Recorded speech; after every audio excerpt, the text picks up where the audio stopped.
pojok buku SD HHV.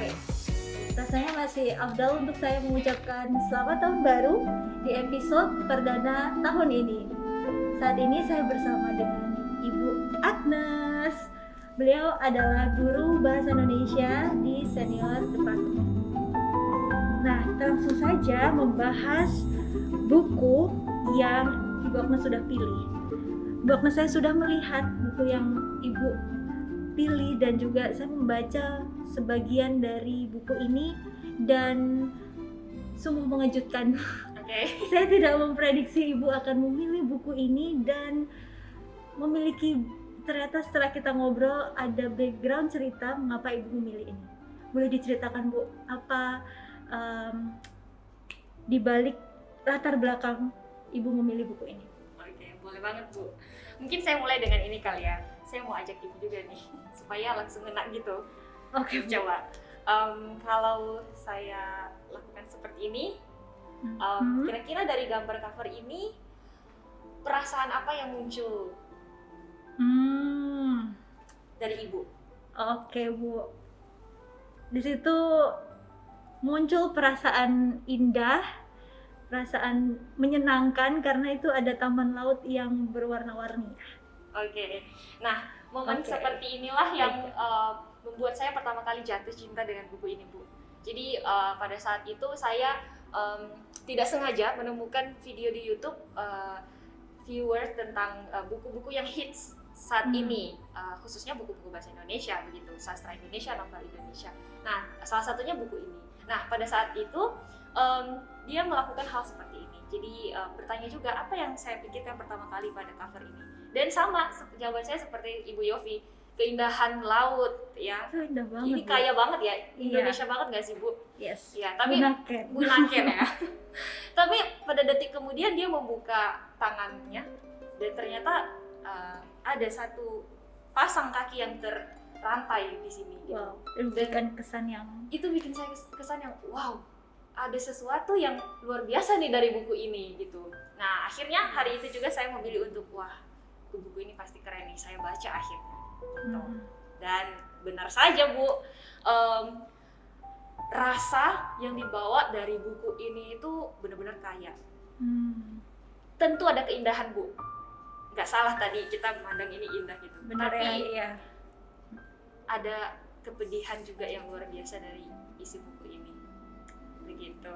Ya, dan jika kita telusuri di situ ada karakter-karakter fiksi yang dibangun, tapi ternyata itu based on true story gitu ya, yang cukup sensitif dan yang terjadi memang di akhir masa Orde Baru ya Bu ya. Iya Bu, betul sekali. Jadi buku ini temanya tentang kemanusiaan dan sebenarnya buku ini juga diberikan atau genrenya itu historical fiction. Gitu. Jadi Leila, jadi penulis buku ini Leila, dia menulis buku ini secara fiksi, tetapi kisahnya ini terinspirasi dari kisah nyata yang terjadi. Begitu. Jadi buku ini isinya tentang perjuangan pemuda Indonesia di zaman Orde Baru. Mereka memperjuangkan hak-hak para petani di zaman itu. Bagaimana kebijakan yang ada sedikit bertolak belakang dengan harapan dari pemuda-pemuda ini begitu, sehingga mereka memperjuangkan itu. Dan di dalam buku ini juga dikisahkan bagaimana penyiksaan yang mereka alami dan ada juga kisah orang-orang yang hilang di tahun tersebut begitu. Jadi itu adalah sekilas kisah yang ada di dalam buku ini. Betul, yang sudah diwakili oleh covernya tadi ya. Betul Bu, menunjukkan hidup yang indah tapi juga ada kepedihan gitu ya. Nah, kita bergeser kepada penulisnya, Leila S. Chudori. Nah, saya lihat beliau ini menulis beberapa cerpen dan buku. Beberapa judulnya adalah Malam Terakhir, Pulang, 9 dari Nadira, dan yang terakhir ini adalah Laut Bercerita. Dan unik background beliau menulis ini, beliau bertumbuh bukan langsung expert dalam menulis, tapi ternyata dipupuk sejak beliau kecil dalam keluarga, yaitu membaca. membaca, lalu kemudian muncul keinginan untuk menulis gitu. Dan dari buku yang beliau tulis ini pasti ada keunikan, ada something special yang Ibu temukan. Boleh nggak Bu dibagikan dari buku ini yang Ibu lihat sangat spesial dari karakter Leila ini?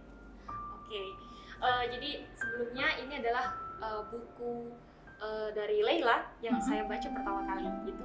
Tapi justru dengan membaca buku ini membuat saya semakin penasaran nih membaca buku yang sebelum-sebelumnya tadi yang Ibu sebutkan gitu. Apa yang spesial dari Leila yang saya dapatkan ya Bu dari membaca buku ini adalah ini. Leila ini sangat jeli, sangat pintar lah ya untuk menceritakan setiap tokoh-tokoh dari kisah ini. Jadi seolah-olah setiap tokoh ini hidup bersama dengan saya, gitu, berdampingan dengan saya gitu. Misalnya kayak salah satu tokoh utama di sini adalah Laut Biru. Nah, pada saat Laut Biru menceritakan kisahnya, seolah-olah saya tuh kenal Laut Biru itu karakternya seperti apa, keluarganya seperti apa, hal-hal yang dia alami sehari-hari itu kayak saya tahu semuanya gitu. Nah, itu barangkali yang bikin kisah ini tuh begitu hidup gitu pada saat saya baca, dan saya yakin ketika pembaca baca itu ceritanya hidup sekali. Begitu. Kekonsistenan penulis terhadap karakter yang beliau naikkan ya. Betul Bu, itulah mengapa saya sangat kagum nih dengan Leila yang menulis kisah seperti ini. Yes. Begitu. Itu dari penokohannya Bu ya? Yes, betul. Ada sisi lain nggak yang Ibu lihat spesial dari buku ini? Dari ini kali ya Bu, kisah-kisah yang ada di dalam buku ini. Memang secara tema besarnya ini tentang kemanusiaan dan perjuangan para aktivis ya. Pada saat itu pemuda Indonesia memperjuangkan apa yang ingin mereka perjuangkan pada saat itu. Nah, tapi selain itu tidak hanya tentang itu, ada juga momen-momen kebersamaan dalam keluarga, tentang romansa juga ada. Bagaimana relasi itu juga bisa menjadi teman healing yang saat ini sedang tren ya. Dan juga ada tentang persahabatan. Jadi tokoh-tokoh ini tidak hanya sendiri, tidak hanya Laut, tapi ada teman-teman yang lain sekitar 10-an lebih, ada juga adik dari Laut Biru. Mereka benar-benar erat di dalam memperjuangkan ini. Jadi mungkin perjuangan itu memang kita tidak bisa melakukan sendiri ya. Apalagi konteksnya seperti memperjuangkan hak ini, mereka melakukannya bersama-sama. Jadi buku ini itu terlihat mungkin secara sejarah cukup jauh dari tahun ini ya, dari konteks kita sekarang, tapi berasa dekat gitu ya, karena Ibu sebutkan tadi ada keluarga, ada persahabatan, ada romansa, dan tentunya buku ini ditujukan untuk pembaca usia khusus ya. Usia berapa Bu? Oh, ini khusus buku untuk usia 18 tahun ke atas. 18 tahun ke atas ya. Oke. Betul. Nah, ada sebuah kutipan yang sangat menarik diletakkan oleh Leila di awal bukunya, yaitu matilah engkau mati, kau akan lahir berkali-kali. Itu membuka buku ini dan memberikan banyak persepsi ya. Ini benar-benar bikin penasaran sebenarnya makna ini apa. Dan untuk Ibu sendiri, topik apa yang paling berbicara kepada Ibu? Nah, ada dua kali ya Bu. Yang pertama perjuangan dan satu tentang keluarga. Nah, jadi kalau tentang perjuangan, ini kan kisahnya tentang para pemuda Indonesia yang memperjuangkan tadi hak-hak itu kan Bu. Dan topik ini kenapa paling berbicara? Karena peristiwa ini terjadi pada tahun 98 gitu. Dan peristiwa itu seharusnya sudah punya tempat ya di hati pemuda Indonesia sendiri, karena sebenarnya itu pun yang membawa ya perubahan atau kemajuan untuk Indonesia saat ini begitu. Nah, dan dengan begitu kita harusnya, bukan harusnya juga ya, tapi perlu begitu untuk mengetahui kisah-kisah perjuangan seperti ini sebagai sebuah edukasi untuk kita gitu, mengetahui sebenarnya kisahnya itu seperti apa gitu. meskipun di dalam buku ini kisahnya itu dikemas dalam bentuk fiksi begitu, tetapi dengan kisah-kisah yang sudah ada ini dan fiksi ini lebih menarik untuk bisa kita baca, itu akan mengajak kita ya, mendorong kita untuk semakin mencari tahu sesungguhnya atau apa sih yang sebenarnya benar-benar terjadi pada saat itu gitu. Kalau saya sendiri setelah membaca buku ini, Bu, ada beberapa kan fakta yang di-mention kan di dalam kisah ini. Saya jadi mencari informasi, benar nggak ya ada kisah seperti ini, dan benar begitu. Dan itu akan membawa kita mencari tahu kebenarannya. Dan ketika kita dapat kebenaran kisahnya, saya yakin itu akan membawa kita kepada satu sikap respons yang positif dari sejarah atau peristiwa yang terjadi di Indonesia secara khusus begitu. Itu yang Kemudian pertama ya. Yang ya. kedua, Bu. Yang kedua tadi tentang momen keluarga. Jadi di dalam buku ini ada satu momen keluarga yang sangat berkesan buat saya pada saat keluarganya si tokoh utama Laut Biru. Jadi setiap hari Minggu itu mereka punya kebiasaan untuk makan bersama. Iya. Dan bagi-bagi piring gitu mereka. Nah, gimana ya? Penulis ini benar-benar ingin kita tahu bagaimana para keluarga ini menghargai apa yang sedang diperjuangkan oleh salah satu dari anggota keluarga mereka, itu Laut Biru ya.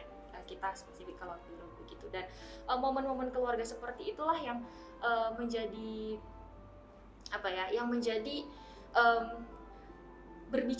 topik yang berbicara kepada saya secara pribadi. Karena ketika seseorang sedang memperjuangkan sesuatu, tentu membutuhkan support dari keluarga inti begitu. Dan ini juga berhubungan dengan cerita akhirnya sih, Bu, karena ya mungkin ini bukan spoiler jadinya ya, karena juga ini ada di belakang ini bahwa memang pada akhirnya ada yang hilang gitu. Nah, ending cerita ini adalah bagaimana keluarga pada akhirnya berusaha untuk menerima, tetapi juga terus memperjuangkan tentang keluarga mereka yang hilang seperti itu, yang sampai sekarang pun katanya sih masih belum ditemukan seperti itu. Wow, topiknya sangat mendarat pada kehidupan kita, tapi juga cukup sensitif karena itu mengulik luka-luka negara kita, bangsa kita masa lalu ya. Betul, Bu. Oke. Luka yang lama ya, Bu. Luka lama, ya, betul. tapi sebenarnya tidak menjadi masalah begitu pada saat kita menguak kembali luka itu gitu. Karena dengan luka sebenarnya kita dari situlah kita bisa bertumbuh begitu. Exactly. Oke. Bu, saya mau menarik konteks ini kepada konteks kita sekarang.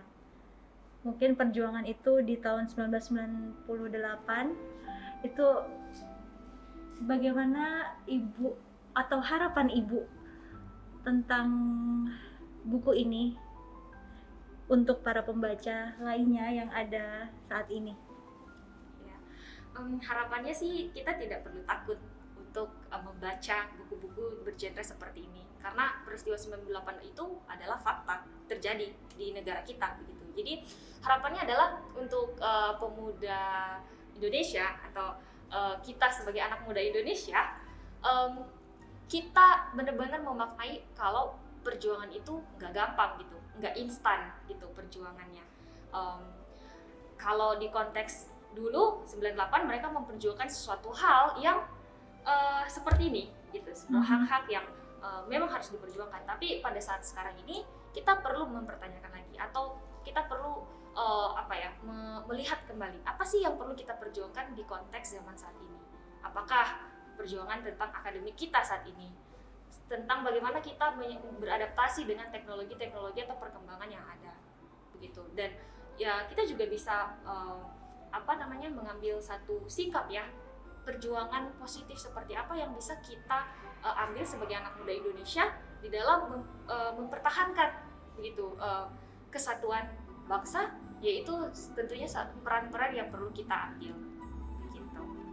Dan kita bisa mulai dengan membaca buku seperti ini Ya, untuk menginspirasi ya. Oke, thank you Bu Agnes untuk waktunya. Dan readers, kalau kalian tertarik untuk mereview buku-buku keren lainnya, silahkan scan barcode di bawah ini. Dan kalau ada pertanyaan atau mungkin pernah juga membaca buku ini dan ingin memberikan komentar, silahkan memberikan komentar di kolom chat. Oke, thank you Bu Agnes, thank Sama-sama, you Ibu. semuanya. Bye readers. Bye leaders.